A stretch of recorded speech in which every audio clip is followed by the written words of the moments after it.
Happy New Year, everyone. Hey, welcome back. Lovely to see you. Can I see a show of hands? How many managed to not get sick over the holidays? More than half? That's good. That's more than I was expecting. Oh, sure. Your hand's still up. So, one of the things that appeared under the tree for us this Christmas was a book called "The Soul of an Octopus" by Cy Montgomery. Has anybody heard of this? So, this is a science book. It's nonfiction, but an octopus is so crazily otherworldly that it reads like it's made up when you talk about an octopus. In fact, some credible people have speculated that an octopus is so different from every other animal that it might have had extraterrestrial origins. Seriously. And so the things it can do, all the things that are remarkable about it, and I'm coming around to a point eventually here. Octopus is rangy and strong, and yet so delicately nimble, it can untie a knot in a piece of surgical thread. It has all these sort of superhero qualities. It can shapeshift, and so it can kind of pull a Houdini-like escape through the smallest of cracks, and it can disappear by blending into its background. But the coolest thing. Do you have a question, Shirley?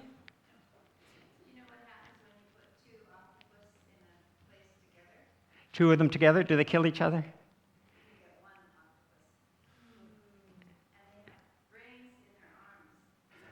I'm getting to that. You are so smart. That's what I'm getting to now. The most remarkable thing about an octopus is its intelligence, just as Shirley says. They don't have just one brain, they have 9. One in their body and one in each of their tentacles. And each of those tentacle brains is actually an independent brain. So you can cut an octopus's arm off, and it can go off and do stuff. It can hunt for itself. And this blew my mind, this fact. Each of those arms has its own personality. So some of them are actually bolder than others, and some of them are a little bit shyer. And together, all those intelligences work as a system. And scientists call this distributed intelligence. And it's an amazing thing. When you think of 9 brains, each of them bringing their own perspective, it's like a whole Supreme Court under one roof. There's a wisdom there, and nature designed it this way because otherwise the octopus is so vulnerable. Everything wants to eat it, and it has no natural defenses at all except its own cunning. Okay, now you know where I'm going with this. I'm going to check my notes so I don't blow the rest of it. Here we are, and we're embarking on another year of this experiment we're calling distributed ministry, right? And I'm tempted to rebrand what we're doing here now as distributed spiritual intelligence. These days, in the West at least, a faith tradition, any faith tradition I would say, but especially a dogma-free one like ours, is kind of an endangered creature. You know, it's vulnerable, it's exposed. Just meeting another sunrise feels like a heroic act of improvisation. Our bet in this congregation is that if you spread the risk and you pool your talents, you increase your chance of living to see another day. We are a 5-legged creature, Rebecca and Sue and Leslie and Allison and me. A 5-legged creature with 6 brains, and the 6th is the hive brain of which you are a part. The sum of us brain, the one that takes our different strengths and MacGyvers them into something unified, something Unitarian, sculpted by evolution to meet this particular moment, to give us a shot at surviving, even thriving. And so we ooze on rejoicing, boneless, liquid, delicate, laughing probably more than we should, given tomorrow's forecast, and as purple as we can get away with. Lovely to be back with you. Looking forward to another year of adventure. Let's untie some knots. Now we're going to start with our gathering song. You'll notice we are without Allison. So, Catherine, it's you and me. But luckily, a lot of these are familiar songs. I would say, if you know the tunes to these, belt it out just a little bit louder than usual so that other people can kind of follow your lead. Let's sing, gather, enter, rejoice, and commit.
Thank you. Jauntily done. Well, welcome again, everybody. Lovely to see you. My name's Bruce Grierson, and it's my privilege to be first tentacle up this year, gently prodding you into 2026. If you're visiting us this morning or new to Unitarian Universalism, thank you for giving us a go. It's probably already different from what you expected. The mission of UU is to provide a safe place that fosters spiritual growth free of dogma and inspires action in the service of our 8 principles, which range from respecting the dignity of all humans, that's number 1, to fighting for equity and justice, that's number 8. The mission of this particular congregation is to empower one another to live lives of depth, meaning, and purpose. And what that looks like is different for each of us, and that is the soul of the octopus here, respecting the fact that each of us is on a unique spiritual path, and our duty to each other is to serve as the support team. We share this place, the ancestral lands of the Coast Salish people, the Squamish, Tsleil-Waututh, and Musqueam people, in gratitude and the responsibility that comes with knowing our history. We course correct and continue moving forward. Now, we've got a cool service for you today. It involves the practice of journaling, which I'm going to argue is an especially useful practice as we turn a new page on a new year and think about who we want to be in 2026. But first, as ever, we begin this service with the lighting of the chalice. And for that, I'm going to invite Jennifer Matthews up to do the honors. Now, Jennifer's got a few things to say. I'm just going to... Here you go. I'll let you hold on to that. Jennifer comes from a family of go-getters. Is that fair enough? A single mom at 29, raised 3 boys under 4 years old. Took 14 years to finish an undergrad degree as she worked full-time. Got a social work degree, worked in inner-city schools in Vancouver with refugee families, mostly Vietnamese and Cambodian families. You have 7 grandkids. You're 5th-generation Canadian, and you're an artist. And with that, as scaffolding, I'll let you tell us a little bit more about your story. You know what? I'll hold it for you while you do that. I have 2 minutes, so I've got to go. I come from a family of feminists. My grandmother, grandfather, mother, and dad led the way, influenced me to think out of the box, and yet disciplined me as strong conformists. My maternal grandmother, born in Quebec in 1882, was a suffragette, marching the streets in a decades-long struggle to address issues of equity, justice, and achieve women's right to vote. Grammy was also a member of the Women's Christian Temperance Union during the Great Depression. a significant force in Canadian history, shaping laws around prohibition of alcohol. I wouldn't be surprised if she was a good friend of Nellie McClung. In 1904, at age 22, hired by mail, M-A-I-L, she took the train alone from Quebec to work as a nurse at the Trail Hospital. The doctor in charge was Dr. F.P. Patterson, who was 27, the first orthopedic surgeon in BC. They fell in love, married, and had 3 children, and moved to Vancouver, where my grandfather opened the first orthopedic surgeon department at UBC and VGH. I'm nervous. Good. Good. The 2 girls and 1 boy were university educated, UBC and McGill, and my uncle became the second Dr. F.P. Patterson, head of orthopedics at UBC and surgeon at VGH in St. Paul's. The daughters weren't allowed to work as jobs were needed for those who were poor. During the Depression, my grandfather and many healthcare workers provided free services for those unable to pay. Often, I was told that he would invite strangers to dinner and share it with the family. He lived in service to others. He was a surgeon in World War I and away from the family for 3 years. Additionally, he was leader of the BC Conservative Party in 1936 for 2 years before he died. My maternal grandmother was a widow before I was born. An interesting, independent, free spirit in many ways, and disciplined in upholding her Christian values. My mother was outspoken, independent, strong, adventurous, humorous, a nonconformist, and a creative artist. She was an active and passionate member in Beyond War, with the belief and understanding that we are all one. So the reflections of my past that have shaped me reveal my family's intergenerational in service to others through healing and help, generosity, courage, spirituality, adventure, art, and ongoing cross-cultural connections with the belief in the oneness with all. It's no surprise I was eventually led here.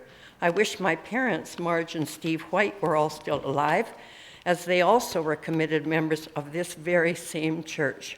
Thank you. Thank you for this.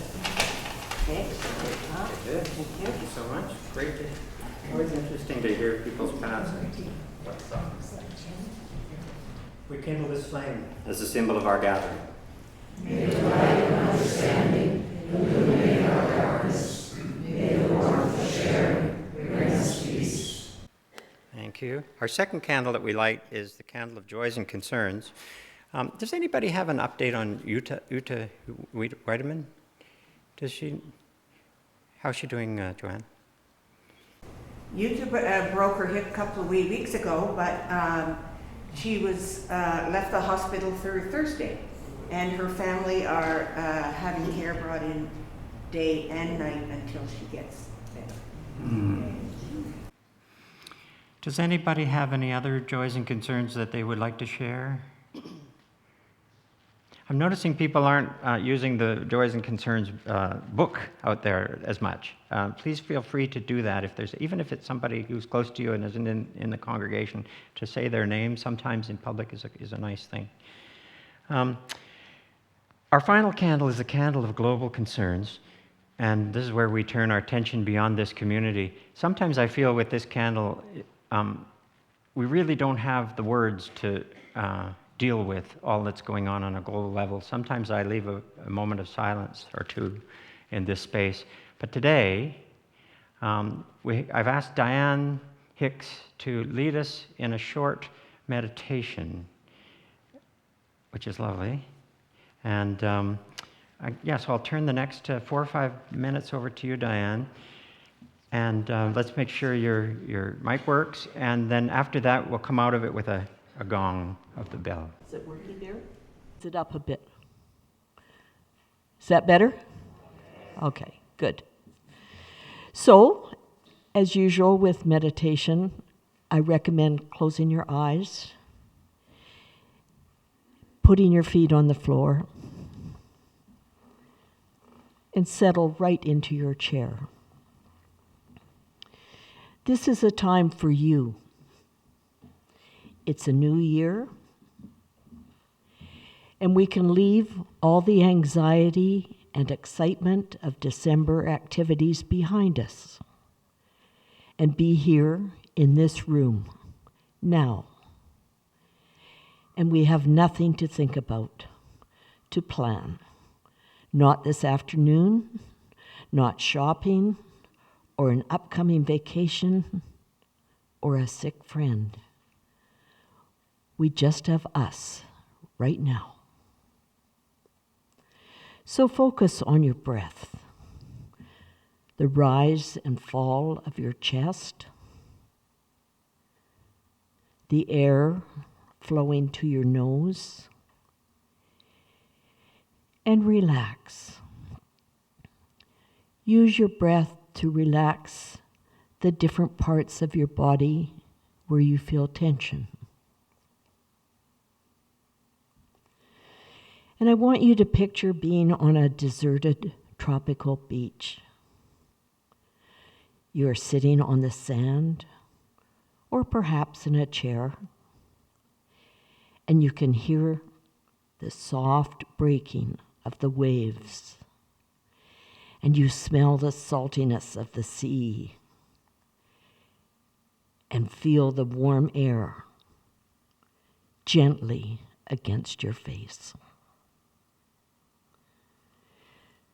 The sounds of seagulls calling relaxes you, and you are safe and secure.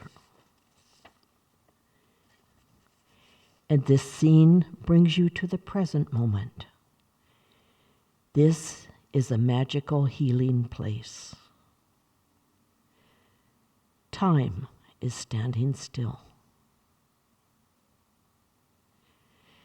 And as you focus on this scene, I want you to pause and connect to a feeling of gratitude for all the wonderful things that are in your life.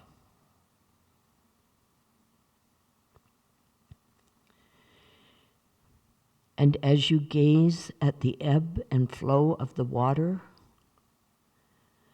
notice the thoughts that come into your mind.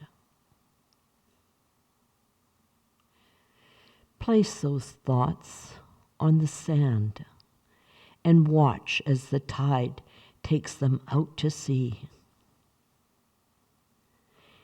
It doesn't matter if the thoughts are sad or happy. Let them go. Just close your eyes and remember that all thoughts are like this. They are there for a time, and then they pass. And now I want you to say some affirmations. Let them wash over you and resonate through every part of your body. I feel peaceful and happy. I love and respect myself.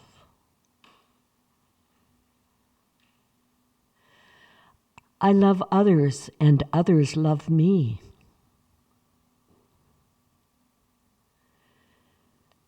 I am grateful for the blessings and abundance in my life.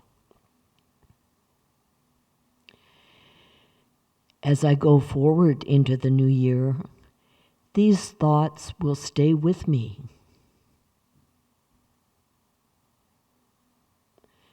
And now, as you're ready, take some deep breaths and start to stir. Be present.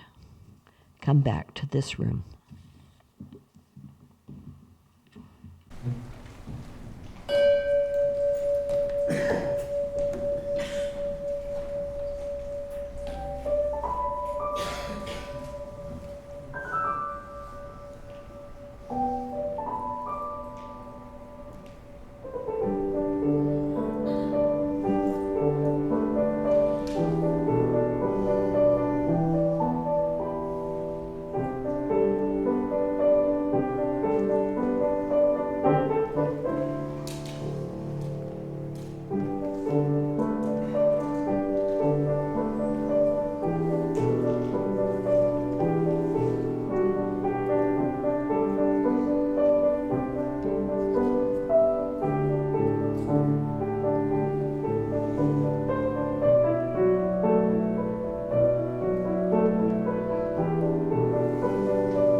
invitation put me in a very soft place to begin this reflection. It's a lovely thing. Did anyone get a time machine for Christmas? I did. An awesome little notebook, ready to join dozens and dozens of other awesome little notebooks stretching back decades. A notebook becomes a time machine the moment we write in it, because one day, maybe tomorrow, maybe far into the future, we can crack it open and instantly be plunged back into the past to rejoin a tour that has since moved on. Life is understood backward, but we must live it forward. This is how we make sense of our existence. We are the minute keepers of a meeting that never ends, called life. Some of us keep the minutes right here in our little blank notebook. So here we all are at the first service of the year, first week of January, a month named after Janus. Very good. The Roman god Janus, god of doorways, god of beginnings and endings and the passage of time. You know him to see him. He's this fellow with two faces, one pointed backward in reflection and the other pointed forward in anticipation. The left face there wishing someone had given him a notebook for Christmas, and the right face hoping someone still might, belatedly, so he can record the transition from yesterday to tomorrow through the whistle stop of today. Going to make amends for all my missteps and start building again. This, my friends, is old technology. Way before the printing press, people jotted stuff down and collected mementos on pages that were stitched together, and they swelled and grew into diaries called zibaldones. That's Italian for salad, because that's what these things look like by the time you'd stuffed a whole life's worth of notes and jottings in them. A salad of words, little drawings, whatever was important to you. Parents on their deathbeds would pass these treasuries down to their children, and the kids would start their own story literally on the page where their parents left off. And then those kids would grow up and do the same, each successive generation becoming part of a bucket brigade of family knowledge and family values. And that's why I believe the notebook is also a spiritual technology. But we're getting ahead of ourselves. Hands up, who as a kid used to write down random facts from the encyclopedia or the dictionary? Now, why did we do that? Maybe to be impressive at recess or at parties. Did you know that sharks are older than trees? Did you know that you're actually covered in stripes? Yeah, they're called Blaschko's lines. They're visible under UV light. Your cat can see them. To your cat, you look like a tiger. I can just hear my dorky self with stuff like that. Sharing cool stuff is fun, but let's be honest, obsessively writing down facts is a little bit sad. There's a whiff of desperation about it, like, if I don't write this down, I'll forget it, and I really don't want to lose what I used to know. It's a legitimate fear. It's kind of awful, that feeling when someone asks you a factual question and a dim light flickers in your skull and you go, wait, I used to know that. It's dispiriting to realize that you've forgotten a good portion, maybe most, of what you used to have full command of. Pick a random book from your bookshelf. Someone asks you, what's that about? You're like, you know what? I read that. I read every page of it. I think I loved it. I cannot tell you what it's about. I cannot tell you a single thing from that. In a sense, then, you're feeling like you have nothing to show for the time you spent reading it. Maybe that time would have been better spent learning an instrument or a second language. Was it a dead loss? You have a hunch the answer is no, but it would be hard to prove. A stranger sent me a cold email the other day. Thanks for that story you did on journaling. That was great. No recollection. I couldn't even find the story when I went hunting for it, but presumably there were some thoughts that got thought there in the writing of that mysterious story that found their way into this reflection. In other words, they're still locked safely away in the museum of what we used to know, which is not open 24/7, by the way. It's by appointment only, and mostly they don't answer the phone. Okay. So let's agree at this point that there are zero reasons to write down facts. Knowledge doesn't disappear when we forget it. there's a bloodhound that will always be able to find it. His name is Google. But that doesn't mean that there is no need for these guys, because there's a difference between information and knowledge. Information we can find anywhere. Knowledge is what that information turns into once you've run it through the machine of you, once you've integrated it into your life. What does this new tidbit mean to you? How does it square with what you used to think on the topic? What does it all add up to? The answer to those questions are, in a sense, what makes you you. I'm curious, who here is a diary or a journal writer? Okay, I'm saying 40%. That's good. I think this will still be relevant to you if you're not. Do you ever go back, for the people who raise their hands, do you ever go back and read the old ones? It's not quite like meeting a stranger, but it's like reacquainting with someone you lost touch with. Some things you've forgotten about them. They were quite funny. They use words that have no idea what they mean now. And sometimes they were really pretentious. But it's also pretty satisfying to revisit that person you used to be, because by following that breadcrumb trail up to the present, you can construct a through line from that person to who you are now. Because life as we're living it just feels often like a bunch of random stuff happening. But when you see it laid out like that, you go, I see. This happened because this happened, and it all led here. Cool. And now you've created a story. And the reason this is so satisfying is it gives the appearance of meaning. Like when our life seems to have a causal logic to it, that can make us think that in some small way, maybe we're in control of our own destiny. And this, by the way, is the real meaning of that famous poem, The Road Not Taken by Robert Frost.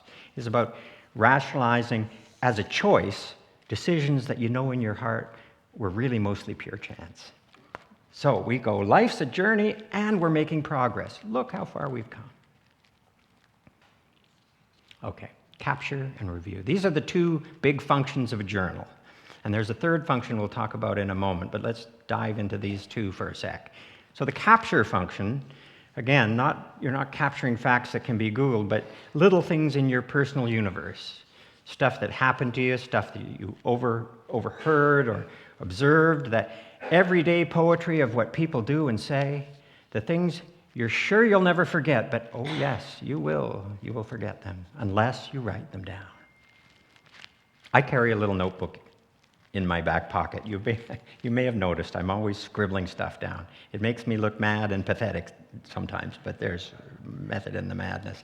I often feel like if I'm serving any kind of role in this world, it's as a kind of Boswell to my much more clever friends and family. When they say something wonderful, which they do a lot, I write it down, thereby preserving a little bit of them. And as I look around this room right now, I can say for sure that there are things that you've said that were wonderful too, and I've written them down. I hope that doesn't creep you out. I was thumbing through an old diary the other day, 30-year-old diary, and I found an entry about my old friend Curtis, who was training for the marathon at the time. And I remember I asked him why. Why are you training for running a race like that? And he said, that's easy. I'm maximizing my present so that in the future I can live in the past. A throwaway line, but so funny. And now we can enjoy it again because I wrote it down. So that notebook becomes a gift to your friends, capturing their little bon mots that would otherwise be lost. Here's another one from the same guy, Curtis. Me. How's it going? Curtis. Oh, same hat, more cows. Same hat, more cows. It's an Alberta thing, I guess. Although I hadn't heard it before, and I haven't heard it since. Maybe he made it up. Either way, I'm glad he said it, and I'm glad I wrote it down. My family, I'm afraid, bears the brunt of a lot of this. It can be unnerving when Dad's continually whipping out a notebook like Joe Friday. Can I quote you on that? But I tell myself the kids will be glad in the end. One day they'll be left with this pile of journals, many of which now exist in electronic form, so they'll be able to search for their name in the museum of who they used to be. Have you heard this term familect? Your familect is the dialect of your own family. It's an ultra-local language of Team You Guys. The particular little expressions and phrases and memory cues that instantly mean something to you and your loved ones, but nothing to anyone else who doesn't share your history. The familect. It's really an endangered language of its own because once this goofball shorthand gets forgotten, it's gone. And that matters not a whit to the world, but it matters to us as a family or friend community, because these things are the very bones and sinews of our story. That's what's being preserved here. And that ain't nothing. Okay, so that's all well and good, but journaling is more than stenography, right? A lot of it, really most of it, is about capturing reports from the interior. It's funny, journaling, it's one of those things that is natural but doesn't necessarily come naturally. It's a bit like meditating, I would say. The concept seems simple enough, but then you sit down to try it, and it's not always clear what's supposed to happen or how. People will say, well, just sit there and poise your pen there and write what occurs to you. But what if nothing occurs to you? A lot of folks, faced with a blank page, will jot down a to-do list. Fair enough, if that's what's on your mind. Diaries have always been a place to keep track of practical things. My mother-in-law had a medical incident recently, really unfortunate and ill-timed, since it kept her from coming to visit us over the holidays. If I have one piece of advice, she said, it would be keep a health journal. If you track what you were afflicted with in the past, and when, and what you did about it, and if it worked, that's all useful information for doctors, and you'll lose it if you don't get it down. So your journal can be a paper trail of your health, what you're grateful for, what you promised to do today, what your neighbor has done to warrant you suing them. All legitimate uses of a journal. But that's not really what this reflection's about, which is, let's say, a more spiritual application of this piece of technology. We're talking about journaling to discover who you are or rediscover who you are. As a kid, my diaries were straight reportage, whatever happened. Little Margaret came to visit and measured me against her chest, and this time I came up to her brooch. That's right out of the book. But then it's so fascinating. At a certain point, you could see a switch flip, and I was like, Bruce, you're doing this wrong. Nobody cares. Even you don't care. Don't just write down what happened today. Write down how you felt about it. And then that becomes a litmus test of what's worth writing down in the first place. Did it evoke a strong emotion? If so, get that down. Basically, every time you come across something that makes you go, cool, or wow, or oh, out comes the notebook, because something magic just happened there. But here's the thing about magic moments. You never know when they're going to come. That's why, ideally, your notebook isn't something that lives back home in a drawer.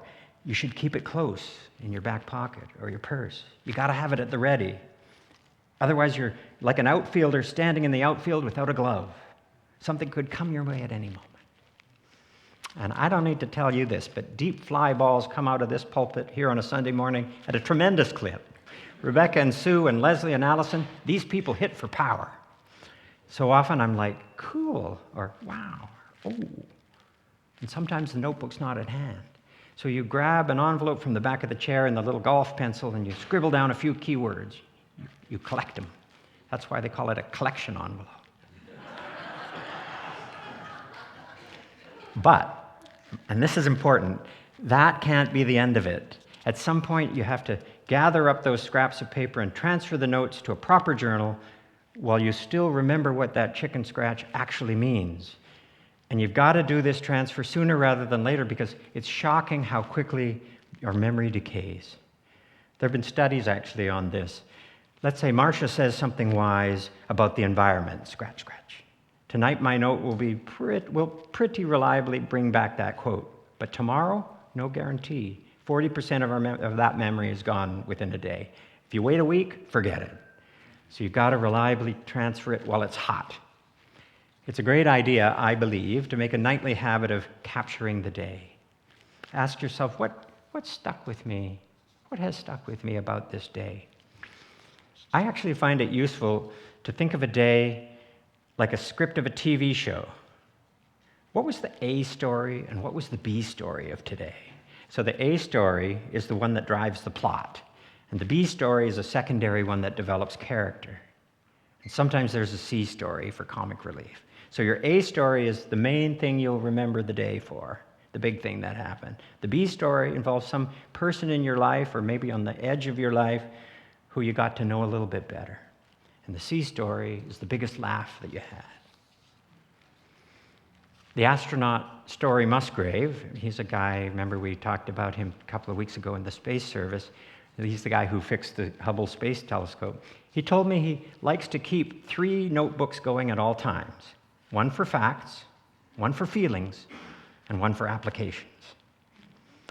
I couldn't tell whether that's a scientist playing a poet or a poet playing a scientist. Probably both. Either way, totally laudable, right? Because basically what you're doing when you journal is you're trying to create a record of your understanding of something, to flesh out and sharpen what you actually believe. When people ask, I say, I write to find out what I think. And that's why, by the by, ChatGPT looms as a great exterminator of insight, I think. If you just go to AI for an answer before you've tried to find the answer within yourself, pretty soon you starve off that communication channel until there is no answer within yourself. Joan Didion went further. She said, I write to find out what I think, what I want, and what I fear. In this sense, journaling is talk therapy with yourself. You know, people turn to therapy because communication within themselves has broken down, as Carl Jung put it. And journaling serves that same function. And in a lot of ways, it's actually as effective as therapy. We now know that journaling improves people's mental and emotional health, especially when you've had a challenging experience you're trying to work through. It's a proven treatment for dealing with trauma. In the first draft of this, I went down a rabbit hole here with the research. I don't think I'll do that, but I might append it to the written version of this that we post online. It's super cool stuff, but it's going to bog us down. So that's about all for the capture function now. And the review function, as I've already hinted at, that is where the rubber meets the road. Now I'm going to suggest we take a 1 minute. I've been talking so long. Let's take 1 minute and clear the cobwebs just a little, just by listening to something that's music and not my words. You can stand up and stretch if you want. Let's take about a minute, and then we'll proceed.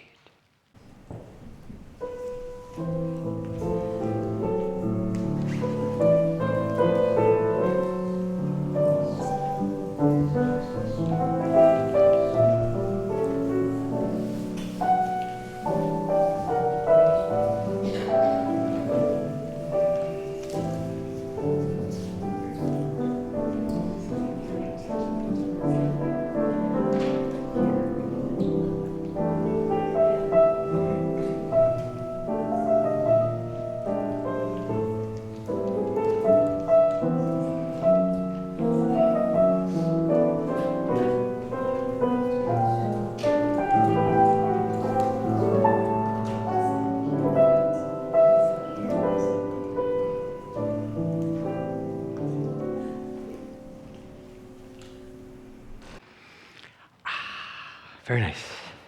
Who's this guy? Benjamin Franklin had a thing where every night he debriefed his performance, just as a human being today. He took notes on what went well and what he could improve tomorrow. Not for nothing is this guy often referred to as the father of self-help. Postmortems are good. One of the ways we grow, I think, is by looking back and evaluating what just happened. At one point, I used old diaries to do a post-mortem of the last 10 years of my life, and a pattern popped out. There were so many ideas that got partially developed and then never made it over the finish line. And why was that? Because I think if you leave an idea unharvested for too long, you outgrow that idea. So when I circled back around to finish those essays I'd started, I realized I no longer believed the argument. It's all a bit like cleaning out your fridge. There's stuff in the back there, mysterious relishes and so on, that you were once quite excited about, but are now, to be honest, never going to find their way onto a piece of toast. The magician Penn Jillette, who's half of Penn and Teller, had a lifelong journaling habit. I guess he still has it. So every morning he pulls an old one off the shelf. Every morning I talk to myself, he says. It could be a myself from 30 years ago or 10 years ago or yesterday. And what he's most looking for is the problems in his life. Now, problems are okay. Problems are actually good. It means you're trying stuff. But the red flag is when you see the same problems happening over and over and over. That, he says, is when you got to take a hard look at how you're living your life. Now, earlier, I sort of loaded the gun of the idea that journals are a spiritual technology. And here's why I think that's true. Carl Jung believed that private writing was a very important thing to do, and the best time to do it is first thing in the morning, because for the first 45 minutes after you wake up, your ego is undefended. So he said, you're still half covered in cobwebs. You're slimed in the goo of afterbirth, really, because waking up in the morning is like being born. And you're basking in the astonishing fact that you are still here. And what you're trying to capture in your journal is that astonishment. When you open it up, you get that journal, you open it up and you touch pen to paper, and you just become a seismograph. You're not thinking, really. You're just letting the pen move across the page. The Japanese call this zuhitsu, which translates as follow the brush. And you can get 10 or 15 good minutes out of this state before your front brain starts muscling in and you start thinking too much and the writing becomes way less interesting. Again, making a practice of this, what the writing teacher Julia Cameron calls doing your morning pages, I knew you would know that, some of you would know that, feels like a revolutionary act. Because there's no practical utility to it at all. There's no purpose, there's no goal, there's no end game. You're doing it for yourself. Maybe the only time of the day you're actually listening to your own soul. And by the way, Leslie White is the person to ask about Julia Cameron and morning pages because you have had direct contact and taken classes with her. All right, so here's where journaling to me becomes a bit like prayer. You're a vessel for thoughts and feelings to move through. You're corralling those thoughts and feelings and you're sending them somewhere. That's why it's different from meditation. It's a conversation that you're having with someone or something. God? Maybe. It doesn't have to be.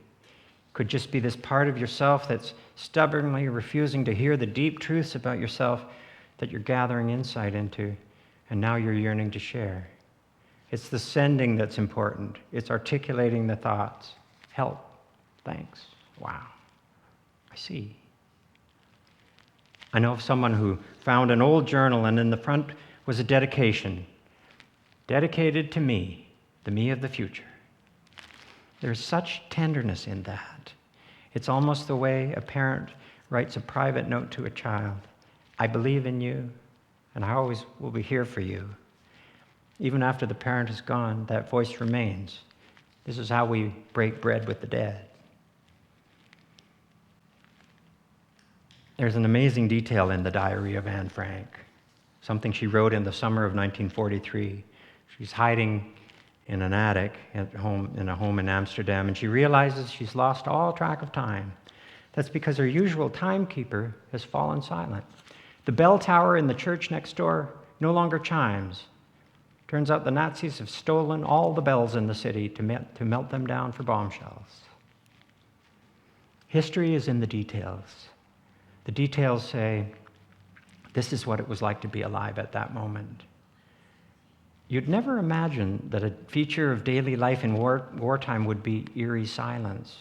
And we wouldn't know that if this young woman and people like her hadn't bothered to write their personal experience down. Sometimes keeping a journal becomes about something that's bigger than you and your life. There are times we need to take notes just to bear witness to what's going on. Show of hands again, if I may. Who was not a journaler before the pandemic, but started becoming one during the pandemic? Anyone? if you were, I urge you to go back and look at those pages, especially the entries like, from the very early days, spring of 2020, April, May, June of 2020. We forget a little bit what a terrifying hyper event that was. This thing was barreling in from everywhere all at once, and we didn't know how to stop it. There was no vaccine. It's good to remember the extremity of your own fears. I went back and looked at my own COVID diary while working on this service, and it was a mixture of trying to record what I wrote down was a mixture of trying to record my own emotions and try to capture the zeitgeist, the sheer chaos. I remember we got Zoom bombed in a church meeting. Do you remember that? People were just kind of cutting in on your Zoom meeting and saying awful things. We were all washing our mail because we didn't know how this virus spread. We thought it was a contact thing. I clipped a quote from a government economist who said, "The aim is to put large parts of the economy into a medical coma." Robin Wall Kimmerer weighed in about this deep vulnerability everyone was feeling and how it aligned with the natural world. Where can I go to be safe? Will my family be okay? And Robin says, I thought, dang, birds face these questions every day. Like, where's my food going to come from because you people cut down the last place I know to get those berries? I'm worried that if I go out, I could die. Welcome to my life, says the bluebird. The medicine we need right now comes with that ecological compassion, Robin wrote. At one point, I wrote my own little note apropos of nothing. Okay, so advertising is no longer the biggest human experiment ever conducted. This is. It's funny what we write. Anyone grow up in the UK here? I see. Have you heard of this project called mass observation? No? Okay. Sociologists hatched it in the 1930s with the idea of capturing ordinary life in Britain. Hundreds of volunteers were recruited to keep daily diaries, and this became an invaluable trove for historians of wartime Britain. So the project got resurrected again in 2020 when the pandemic hit. People from all over the UK were issued notebooks and asked to document their experiences during COVID. It's fascinating. I'll put a link to it in the Think Again that we do. I think when you're participating in something like that, either formally or informally, you're no longer an individual human writing in a journal.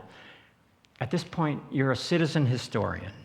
Your contribution is a pixel in a giant image that people will one day be able to turn to and go, oh, that's what it was like to be alive in 1939 or 2020 or 2026. I don't know if you've been following this trend, but journaling societies are starting to spring up all over. Maybe we should start one here. People journal, and then they get together to talk about what they've drawn or written. And I think this trend can be traced to Salika Jaoud, the New York Times columnist and cancer survivor who promoted the idea in a book called The Book of Alchemy. But to me, wherever it came from, it just proves that people want to share the life inside themselves. Capturing what astonishes us is part of living a rich life, but it's not the whole game. Collective effervescence, that's what it's all about. We talk a lot about wonder here, and the Museum of what we used to know is a reliable place to gin it up. Here's Joan Didion with the outshot here. Some morning when the world seems drained of wonder, some day when I'm only going through the motions of doing what I'm supposed to do, on that bankrupt morning, I will simply open up my notebook, and there it will all be, a forgotten account with accumulated interest, paid passage back to the world out there. Now, I'm going to come clean and admit that my goal this morning with this service was to sell you something. Not a thing, but an idea, the value of keeping a notebook. Do it for your health, for your mental health, for your clarity of thought, for community building, for contributing to the public record of planet Earth. And to make this an offer you can't refuse, I want to send you home with something. I'm going to ask the ushers to pass around a basket of notebooks. Please take one and keep it. They're pretty plain Jane, but they do the trick. Think of them as your time machine. your passage back to the extraordinary world.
Has everybody got one?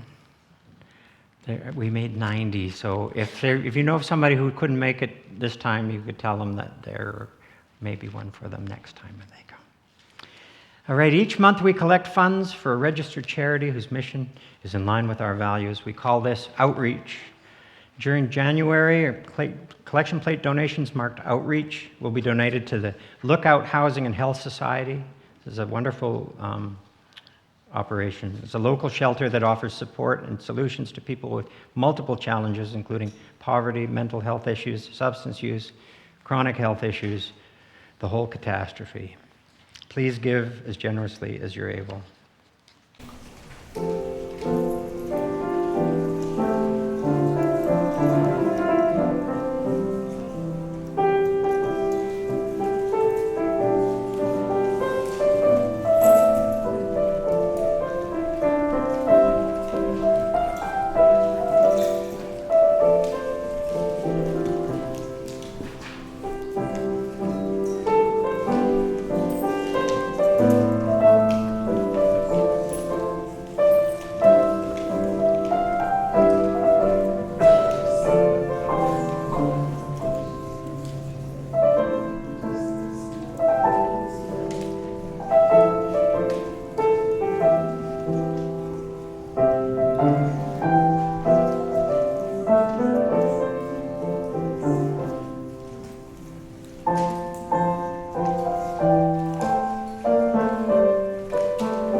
Thank you.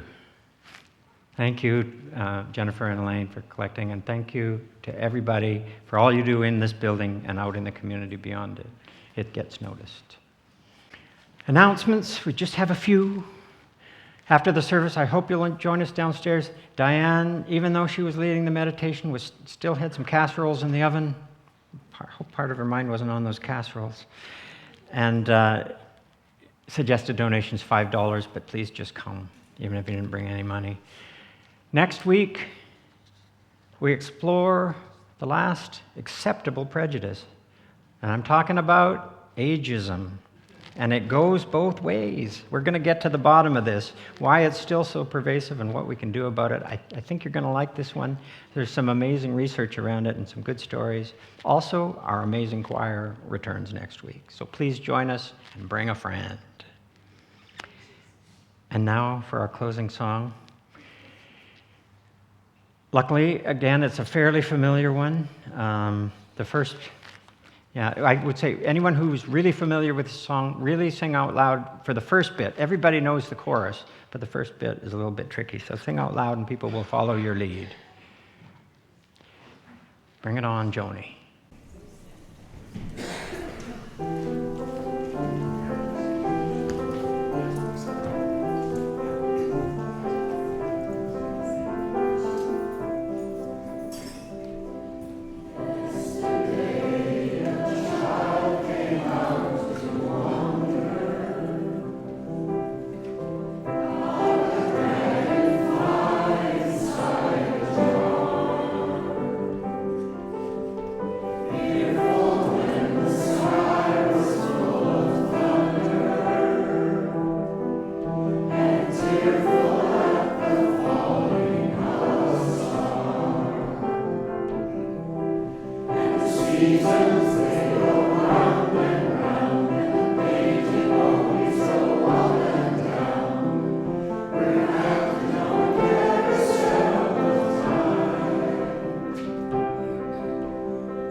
And now for something completely different. You can take your seats for this if you wish. If you think we're through the high holidays, that's not quite true, because this Wednesday, put it on your calendar, is International Silly Walks Day. This was brought to my attention by a fellow we met last fall at Parent and Student Welcome Day at UVic. The students were milling around, meeting each other, and the parents were corralled in a different area doing the same. And there was a certain amount of shyness on both sides, but one of the dads was not shy at all. He was this large, bearded fellow, and he was breaking the ice with pirate jokes, fittingly, since he looked like a pirate himself. And the conversation came down to a ritual, he said, he observed every year, a day that to him was almost more sacred than Christmas, International Silly Walk Day. Every year on January 7th, he cordons off the sidewalk in front of his house, and he designates that stretch a mandatory silly walk zone, enforced by the Ministry of Silly Walks. He puts up official-looking signs, and then he watches what people do as they come by. Amazingly, a fair number of people respect the mandate. Grown adults pass the sign and start goose-stepping like John Cleese right through the silly zone, and then they snap back into their regular cadence and they carry on, the people they were before, but not entirely. They're a little different now because they just did that. Now, the pirate dad, he wasn't laughing when he described this to us. Clearly, this was a public service function that he took very seriously. And I think he's onto something. Mandatory silliness isn't a silly idea at all, especially in this time of so much uncertainty and fear. Not just because it's a welcome release of the pressure valve, because it's a bit of resistance training. It makes you stop and question whether some of the things we're told are mandatory are in fact silly, or worse, sinister. It reminds you that you're actually free to express yourself, and if you aren't, that's a big problem. The future of our democracies depends on people calling BS on official edicts that don't make sense or don't serve the majority of people or don't lead down a sustainable path. And now, before this becomes a parody of itself by becoming too serious, I'm going to stop now and just leave you with a final invitation as we stumble into 2026. Silly walk like nobody's looking. Only the pirate dad is, and he's on your side. Let's put out our light. We extinguish this flame.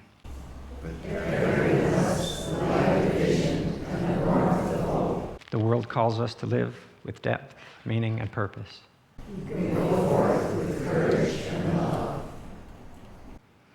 Thank you to everybody who helped put on this service. Hope to see you down for lunch, and Happy New Year. Let's circle around.